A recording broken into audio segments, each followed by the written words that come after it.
A ver si pueden completar el siguiente versículo conmigo. Dios es nuestro amparo y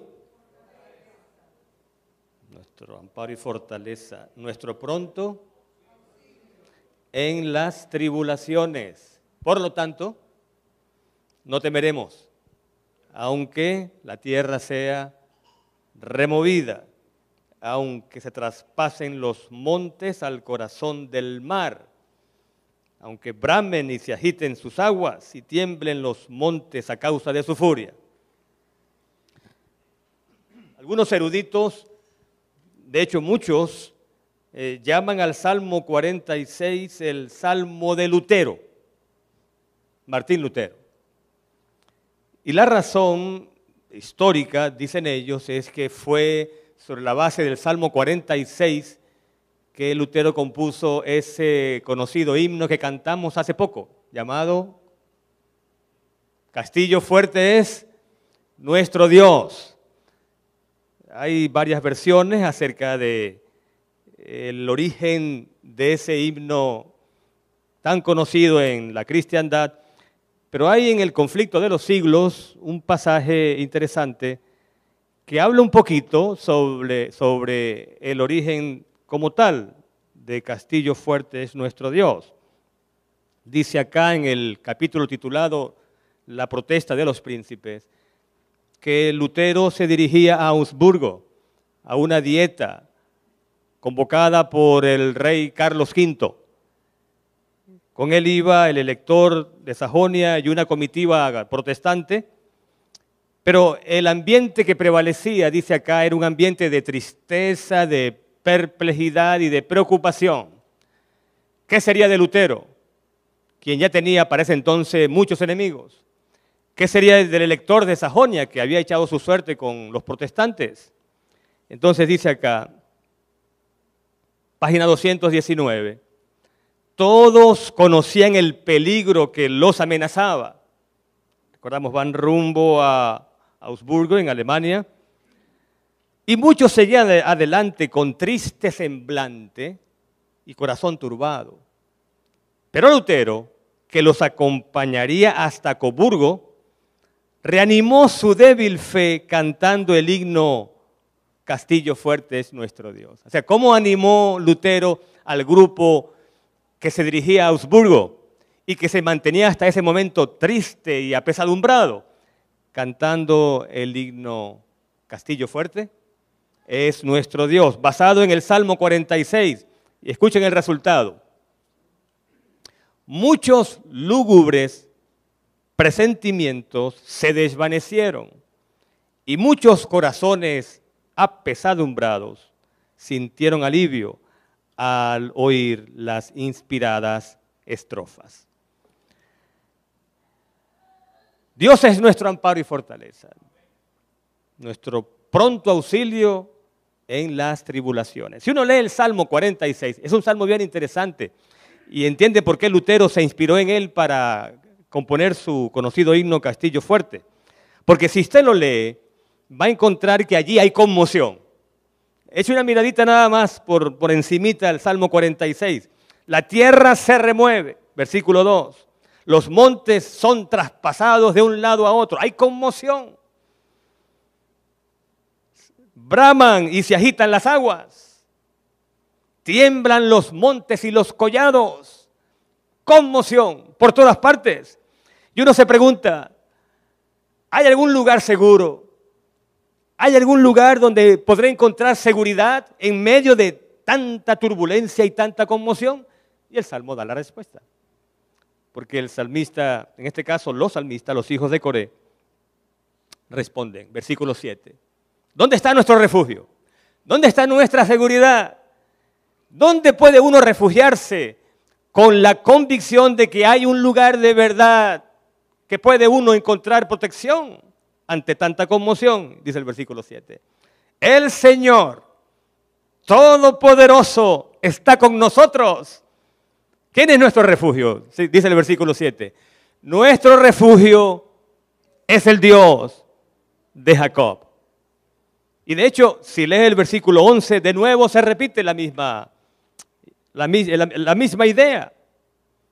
Pero el versículo 10 es bien interesante, porque el versículo 10 dice, estad quietos. Y uno se pregunta, ¿estar quietos? ¿Cómo podemos? ¿Cómo puede alguien estar quieto ante semejante conmoción de los elementos? No solamente en la naturaleza, sino también en las naciones. Dice, estad quietos y conoced que yo soy Dios. O sea, hay un Dios en medio de todo lo que está ocurriendo en el mundo. Dios en esta mañana quiere traerte un mensaje de seguridad y hasta cierto punto de paz en el corazón, porque Él dice, en medio de tanta conmoción, en medio de tanto tumulto, conoce que yo soy Dios. Exaltado seré entre las naciones, enaltecido seré en la tierra. Ahora, yo busqué en el comentario bíblico ese pasaje. ¿De qué clase de quietud se está hablando allí? ¿Es la quietud en la que yo simplemente ignoro todo lo que está ocurriendo? Como diciendo, no está pasando nada. No se trata de eso, porque sí hay cosas que están pasando, ¿verdad que sí? Hay amenaza de muerte por todas partes. Ya uno no puede montarse en un avión como hace quizás 40, 50 años atrás, con cierto aire de tranquilidad. No, hay amenaza por todas partes, hay conmoción, turbulencia entre las naciones. Y entonces el comentario bíblico dice que esa quietud de la cual se habla acá no es la quietud de aquel que se cruza de brazos o aquel que se sienta a reposar como si nada está ocurriendo. Dice que la quietud significa desistir, dejar tranquilo, entregarse. ¿Qué quiere decir? Quiere decir algo así como, voy a desistir, o sea, voy a dejar de luchar con mis propios recursos para combatir aquello contra lo cual no puedo combatir. Voy a reposar en la seguridad de que mi refugio está en ¿quién? En el Dios de Jacob. O sea, es un llamado a su pueblo diciendo el Señor, no puedes luchar contra tanto, es mucho para ti. Entrégate en mis manos de amor. Yo sí puedo darte la protección que tú no puedes conseguir por tus propios medios. Por eso el mismo comentario bíblico hace referencia a una traducción, o más bien paráfrasis, de una versión de la Biblia que se llama Dios habla hoy. No es la que estamos usando aquí hoy, pero yo copié esa paráfrasis. Y noten cómo en esa versión, que se llama versión popular, los editores parafrasean el versículo 10 del Salmo 46. Dice en la versión Dios habla hoy, ríndanse. O sea, dejen de luchar por sus propios medios. Reconozcan que yo soy Dios. ¿Verdad que suena mejor? Reconozcan que yo soy Dios. Es mucho para ti, está diciendo el Señor. Es mucho para ti. Tú no puedes contra tanto. Y luego escucha el resto del versículo. Dice, yo estoy por encima de las naciones. Y luego dice, yo estoy por encima de toda la tierra. Qué interesante. Porque el Salmo 46 lo que está diciendo es, hay conmoción en los elementos naturales. Hay terremotos, hay inundaciones, hay pestilencias, enfermedades. Y dice el salmista en la paráfrasis de Dios habla hoy, dice, yo estoy por encima de todo eso, dice Dios. Pero hay además conmoción entre las naciones, guerras, agresiones, el más fuerte contra el más débil. Y Dios dice en este salmo, yo también estoy por encima de eso. Yo estoy por encima de toda la tierra. Por eso dice aquí, en otras palabras, entrégame tu corazón, entrégame tus preocupaciones, entrégame tus ansiedades, tus angustias, porque yo soy Dios y estoy por encima de todo eso. Y no puedes encontrar paz en ninguna otra parte, en ninguna otra persona, en ningún otro lugar. Solo en mí, porque dice Él, yo estoy por encima de todo lo que tú estás viviendo. ¿Verdad que suena bien? ¿Qué mensaje? Con razón, Lutero se inspiró en ese salmo para componer Castillo Fuerte es nuestro Dios. Porque estaba enfrentándose a todo un imperio. Estaba enfrentándose a una iglesia establecida por siglos. que tenía poder sobre incluso las conciencias de los creyentes. La misma vida de Lutero peligraba. Y entonces, en ese ambiente de perplejidad, de zozobra, de angustia, vamos rumbo a Augsburgo, no sabemos qué va a pasar allá con nosotros, ni siquiera creemos en la palabra del emperador. Y entonces él compone Castillo Fuerte y dice, conflicto de los siglos. Entonces, el ambiente cambió. El ambiente cambió. Muchos lúgubres presentimientos se desvanecieron y muchos corazones apesadumbrados sintieron alivio al oír las inspiradas estrofas. ¡Qué bien! Pero saben que al leer sobre la historia de este salmo, me llamó la atención un pasaje de Profetas y Reyes. La página es la 134 de la colección de la Biblioteca de Hogar Cristiano, con este tipo de tapa, porque allí dice algo interesante, y es que muy probablemente fue ese salmo el que cantaron los hijos de Dios bajo el mando de Josafat, cuando una multitud de amonitas y moabitas invadía Judá. Sí, qué interesante. Vamos a ir un momentito a ese relato, que de paso es uno de los favoritos de nuestro amigo y hermano Francisco Gelaber, porque yo escuché un devocional que él dio en Apia, basado en ese pasaje de la Biblia en el que Josafat enfrentó a esa multitud de enemigos con un coro musical.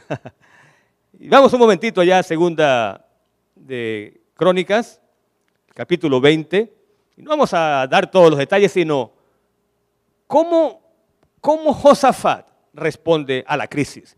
Ahora, no es que vamos a hacer historia. Lo que vamos a hacer es dar un vistazo a este pasaje, porque hay en él y en otro muy similar de la Biblia, como una especie de fórmula que podemos usar hoy, siglo XXI, cuando nos asalte la crisis, cuando vengan las preocupaciones. Escuche bien, mi amigo, y los que quizás verán o en este momento, no sé si están escuchando por las ondas, por internet, las ondas radiales, ¿qué hacer cuando nos asalta la crisis? ¿Qué hacer cuando nos golpee fuertemente la tempestad? Bueno, en el caso de Josafat, él escucha, capítulo 20, segunda de Crónicas, que los moabitas y los amonitas vienen contra él. Y a él le dicen, versículo 2, viene contra ti de una gran multitud. Ahora, si usted lee el capítulo 17 de segunda de Crónicas, usted se va a dar cuenta que Josafat tenía un gran ejército. No voy a leer el pasaje porque es largo, pero tenía ciudades fortificadas y miles de soldados bajo su orden. Josafat no acude o recurre a su ejército. ¿Qué es lo primero que él hace cuando escucha? Viene contra ti una gran multitud. Versículo 3. Entonces Josafat tuvo temor, se humilló, consultó al Señor. Ahí está. ¿Qué fue lo que hizo? Humilló su rostro y ¿a quién consultó? Oh, lo primero que este hombre hace, en lugar de, que es lo que la lógica indicaría, en lugar de preparar su ejército para combatir, para defenderse, busca a Dios. Y busca a Dios en oración. Hace pregonar ayuno. Y ahora escucha por lo menos una porción de la oración de Josafat. Y te vas a dar cuenta. ¡Qué cosa tan hermosa! Porque el versículo 5 dice que él se pone de pie ante el pueblo. Y el 6 dice, escucha, Señor, Dios de nuestros padres, ¿no eres tú el Dios que está en los cielos? Tú riges todos los reinos de las naciones. En tu mano están el poder y la fuerza. Y no hay, esta es la parte que más me gusta, y no hay quien te resista. ¡Wow! Ok, esto es grandioso. Esto es grandioso. Y aquí está el primer ingrediente de la fórmula. ¿Qué es lo que nosotros hacemos normalmente cuando nos asalta una crisis o nos golpea la tempestad o simplemente tenemos una tribulación, un problema. Lo primero que hacemos es ver la magnitud del problema. Y cuando vemos la magnitud del problema, cuanto más grande es, más nos asustamos, más nos preocupamos y menos probable es que busquemos a Dios. Porque la atención se ha concentrado ¿dónde? En el problema. No es eso lo que hace Josafat. Josafat parece que está diciendo, tengo un gran problema, pero tengo un Dios que es más grande que el problema. ¿Amén? En otras palabras, sí, la magnitud del problema es muy grande, pero mayor es el poder de mi Dios. Eso es lo que está diciendo él. No hay quien te resista. Por supuesto, cuando él pone su atención en el Dios de la Biblia, el Dios de sus padres, su fe se fortalece. Y ahora vamos a leer un versículo más de esta oración. Porque ahí está lo que hemos de hacer cuando vienen las crisis. Versículo 12. Dios nuestro, dice Josafat. Recordemos que está orando en público. No los juzgarás tú, o sea, a los amonitas y a los moabitas, porque en nosotros no hay fuerza contra tan grande multitud que viene contra nosotros. No sabemos qué hacer, pero a ti volvemos nuestros ojos. ¡Wow! ¡Qué cosa tan hermosa! No nos miramos a nosotros mismos y cuando nos miramos vemos que no hay fuerza, no hay de dónde sacar para enfrentar a esos enemigos que son muy numerosos. Oh, pero en vez de mirarnos a nosotros mismos, dice él, ¿a quién volvemos nuestros ojos? Dice, a ti volvemos nuestros ojos. A ver, ¿a quién hemos de mirar cuando llegan las tribulaciones? Al Señor. Miren, y no pasó mucho tiempo. La respuesta de Dios vino. Porque allí estaba un profeta, un tal Jaziel, no es muy conocido en la Biblia, y de inmediato el Espíritu de Dios vino sobre él. Y escucha ahora la siguiente parte de la fórmula, el siguiente ingrediente, porque Jaziel dice, versículo 15, mucha atención, oíd Judá, todos vosotros habitantes de Jerusalén y tú, rey Josafat, o sea, escuchen bien, el Señor dice así, no temáis, ni os amedrentéis ante esta gran multitud, porque la guerra no es de ustedes, sino de ¿quién? ¡Oh! ¡Qué cosa más grande! No es tu pelea. Ahí está el ingrediente. Cuando vengan los problemas, cuando vengan los acusadores, cuando vengan quienes quieran quitarte la paz, cuando venga la tentación, el Señor te dice en esta mañana, no es tu pelea. Esa es mi pelea. No es tu problema. Ese es mi problema. Y es mi problema, dice el Señor. Porque tú eres mi hijo, tú eres mi hija. Y quien te toca, como dice la Biblia, quien os toca, toca la niña de mis ojos. Así que, ante los problemas, número uno, ¿qué hacer? Buscar a Dios. Buscar a Dios. Caer de rodillas. Pero buscar a Dios para decirle, oh Dios, qué problema tan grande, mira, qué grande es, y empezar a detallar los problemas y dar vueltas alrededor del problema y el problema y el problema. No es para eso. Sí, el problema es grande. Oramos para decir, tuyo es el poder. Tú todo lo puedes. Y sé que en tus manos encuentro un refugio seguro. Y entonces Dios responde y dice, sí, tienes razón. Tienes razón, en realidad no es tu problema, es mi problema. Bueno, el resto del relato usted lo puede leer y es interesante que al día siguiente Josafat coloca al frente a un coro musical. ¿A quién se le ocurre colocar a un coro al frente de la batalla? Pero cuando empiezan a cantar, versículo 21, cuando empieza el coro a alabar a Dios, mientras el ejército salía, este coro decía, dad gracias al Señor. Oye, dar gracias en medio de las tribulaciones. tú vas a dar gracias a Dios cuando un ejército numeroso está allí a las puertas. ¿A quién se le ocurre dar gracias a Dios con el ejército allí? Al creyente en Dios. Al que cree en Dios, porque el que cree en Dios sabe que por muy grande y poderoso que ese ejército sea, no es más poderoso que Dios. Así que dan gracias al Señor.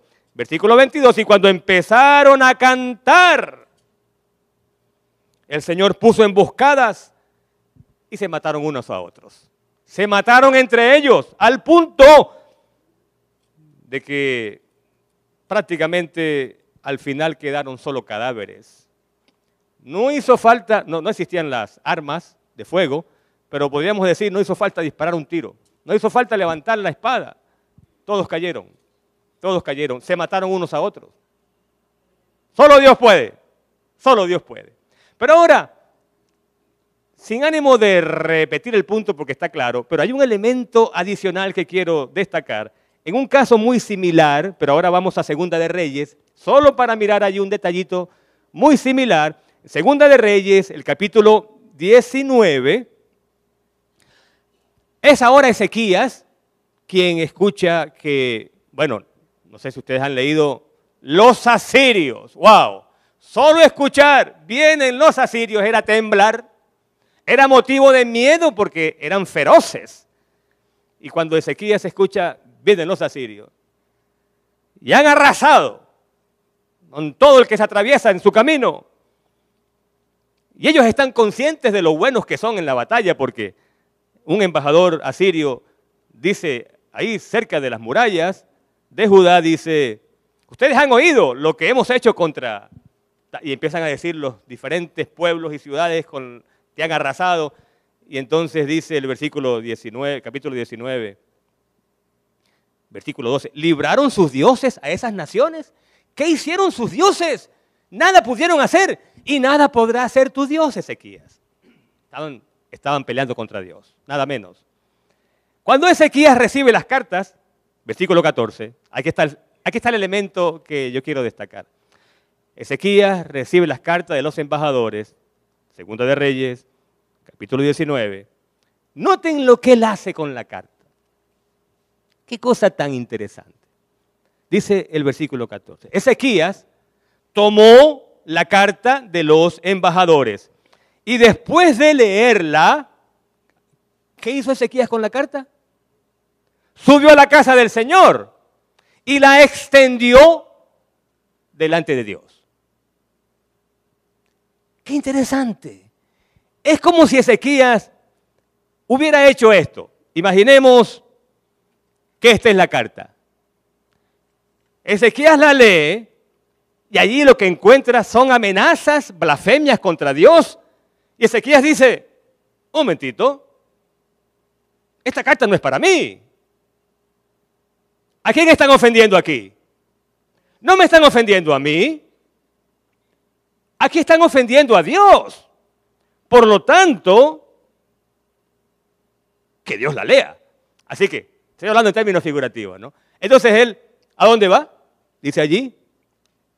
Subió a la casa del Señor. ¿Y qué hizo con la carta? La puso ahí.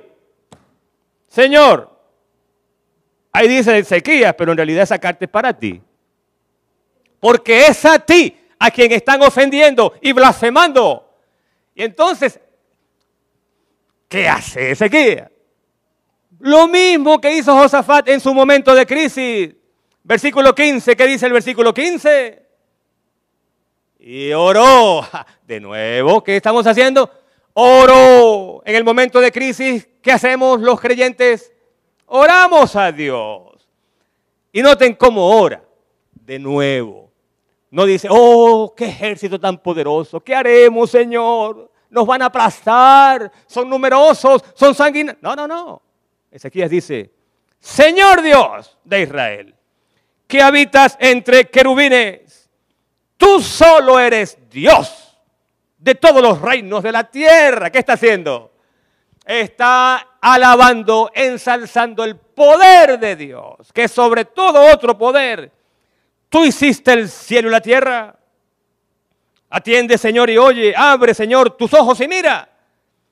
Oye las palabras con que Sennacherib, el rey asirio, ha enviado a blasfemar al Dios viviente. Bueno, usted puede leer el resto del capítulo en otro momento, pero lo que quiero destacar es que la respuesta vino casi de inmediato. En este caso el profeta era Isaías.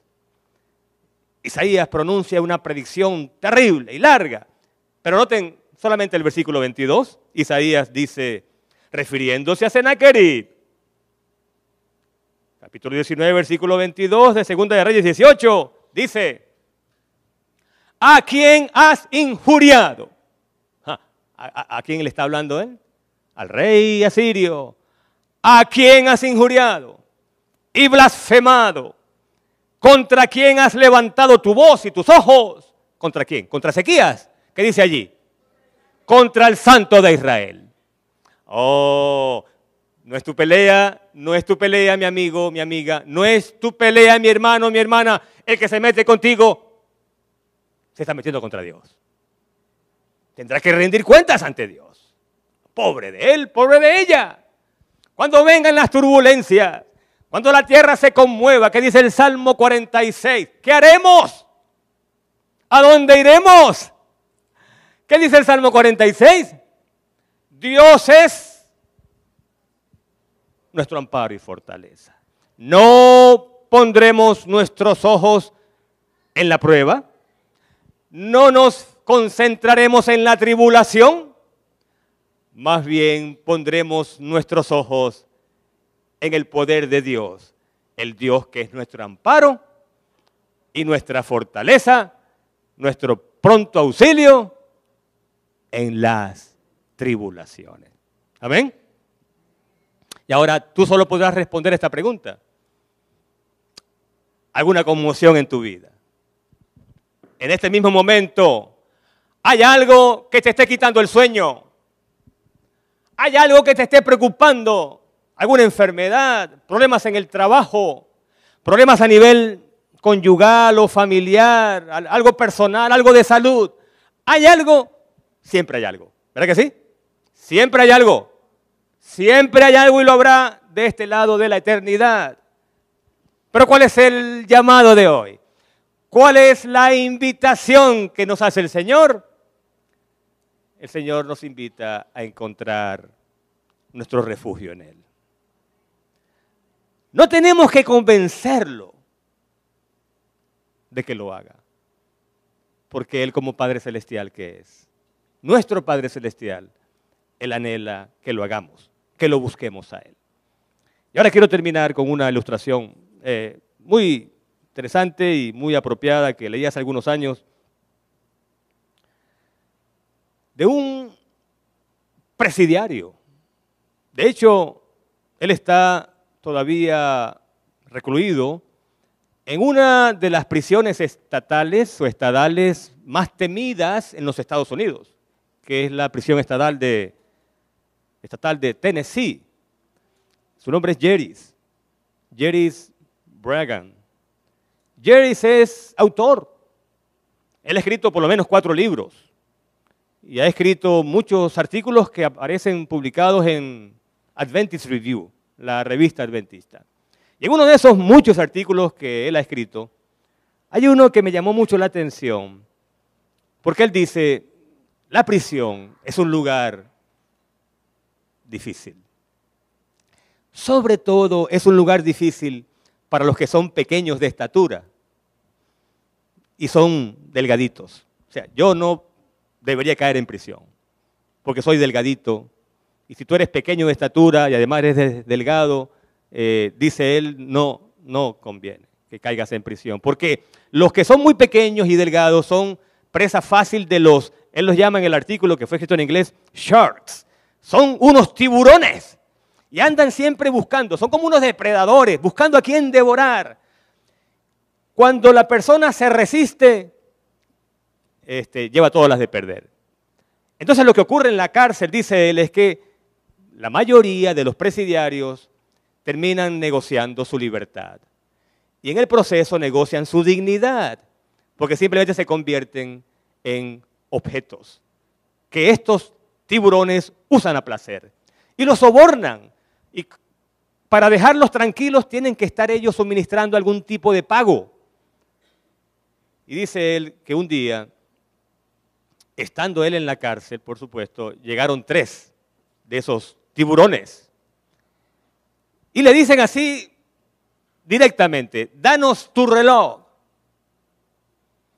Entonces, él sabe que su vida cuesta más, vale más, mejor dicho, que el reloj.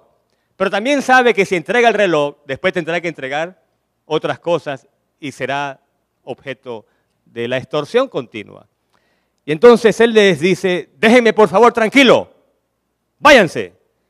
Entonces uno, con un cuchillo en la mano, porque sabe que esas armas encuentran acceso, ¿no? ¿Cómo? No sé. Entonces, blandiendo el cuchillo, el arma le dice, ¡oh!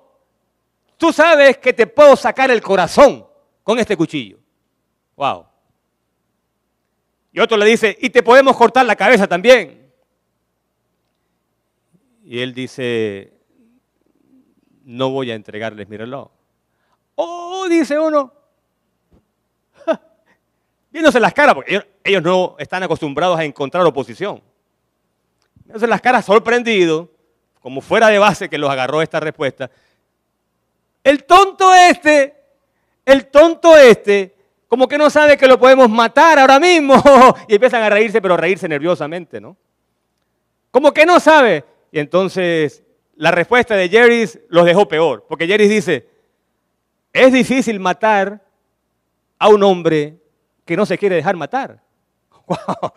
Y ahora ellos están como más nerviosos y dicen, bueno, ¿y quién es este que se atreve a decirnos así, a respondernos? Y en verdad ellos se dan cuenta de que no es fácil matar a un hombre que no se quiere dejar matar. Bueno, Jerry Spraggan, antes de caer en la cárcel, acusado de homicidio, que por cierto, un juicio muy controversial, por la muerte de un compañero de él, detective, Jerry era detective privado de 30 años de experiencia y un compañero suyo amaneció muerto y lo culparon a él. Y se dice que el jurado estaba vendido y lo condenaron a 99 años de cárcel. Y ahí parece que todavía está. Entonces, este hombre sabe quién es, cómo defenderse y todo lo demás, no es ningún tonto. Y dice, no es fácil matar a un hombre que no se quiere dejar matar. Y entonces ellos se dan cuenta de que no va a ser fácil la cosa y lo dejan, pero antes de dejarlo lo amenazan a muerte y le dicen, tus días están contados. Y empiezan a decir vulgaridades. Y se corrió la voz en la cárcel. Y cuando la voz se corre en la cárcel, ya tú sabes que estás sentenciado. Y Jerry sabía que estaba sentenciado porque a partir del día siguiente nadie estaba con él. Quedó solo. Y por razones obvias, nadie quiere estar al lado de un hombre que en cualquier momento va a ser asesinado. Pero un día, cuenta él, llega el que tenía el cuchillo en la mano, el jefe del grupo, y le dice, oye, con cara preocupada, le dice, vamos a negociar, ¿quieres? Y Jerry no sabe de qué está hablando. Vamos a negociar, ¿quieres? Dice, ¿qué quieres decir? Oye, que ya me encontré con esos amigotes tuyos y yo no quiero saber nada de esos amigos porque son muy grandes. ¿Podemos negociar? Entonces Jerry dice, que no había entendido de inmediato la cosa, dice, amigotes. Sí, son grandotes y meten miedo. Y yo no quiero saber nada de ellos. Vamos a arreglar esto. Vamos a hacer la paz. ¿Podemos? Y Jerry entonces entendió, ¡qué amigotes! En ese momento él estaba solo en la cárcel. Nadie se acercaba a Jerry. Nadie quería ser identificado como amigo de Jerry. ¿Quiénes eran esos amigotes? ¡Wow! El relato dice que cuando se vio amenazado de muerte, Jerry oró a su Padre Celestial. Y pidió protección. Y dijo, Señor, yo no quiero morir, pero sabes que si entrego mi reloj tendré que entregar mi vida. No puedo hacer eso, mi dignidad. Señor. Y el Señor escuchó. El Señor escuchó. Porque Jerry hizo lo que han hecho los grandes héroes de la Biblia en todo momento. Cuando llega la tentación, cuando llega la prueba, en la hora de mayor dificultad, ¿qué hace el creyente en Dios? ora a Dios. Pero ora a Dios creyendo que ese Dios es mayor que el mayor de nuestros problemas. Yo voy a un médico que es cristiano, adventista del séptimo día, y me gusta porque él tiene un cuadrito que cada vez que yo me siento dice, siéntese ahí en la camilla, el cuadrito queda de frente. Está bien colocado allí como intencionalmente. El cuadrito dice, a lo mejor ustedes lo han visto por allí. No le digas a tu Dios lo grandes que son tus problemas. Dile tus problemas, lo grande que es tu Dios. Y eso es lo que hace el cristiano. Ora, eso es lo primero que hace. Pero lo segundo que hace es que cuando ora, reconoce que no hay nada en este mundo más grande ni más poderoso que nuestro Dios. Y cuando nos colocamos de parte de ese Dios, de nuestra parte se coloca el mayor de los poderes en todo el universo, el Dios que trajo los mundos a la existencia con solo decir la palabra. Ese Dios se coloca de nuestra parte y ahora estamos en sus manos. Y entonces podemos decir con el salmista, allá en el Salmo 46, ¿qué cosa? Nuestro refugio es ¿quién? El Dios de Jacob. Y si Él es nuestro refugio, ¿cómo dice el Salmo? Por lo tanto, no temeremos, aunque la tierra sea removida, aunque se traspasen los montes y los collados. No temeremos. ¿Por qué? ¿Se acuerdan la versión? Dios habla hoy del Salmo 46, versículo 10. Porque creemos en un Dios que está por encima. ¿Se acuerdan? Yo estoy por encima de las naciones, dice Él. Yo estoy por encima de toda la tierra. No hay nada mayor que yo. Nos colocamos de parte de Jehová de los ejércitos, el soberano de todo cuanto existe, quien además es nuestro Padre Celestial. ¿Cuántos en esta hora quieren decir, gracias Señor? Gracias porque en medio de tanta conmoción, tanta convulsión de los elementos naturales y además entre las naciones, siempre tendré un refugio seguro en el Dios de Jacob. Alabado sea el nombre de Dios.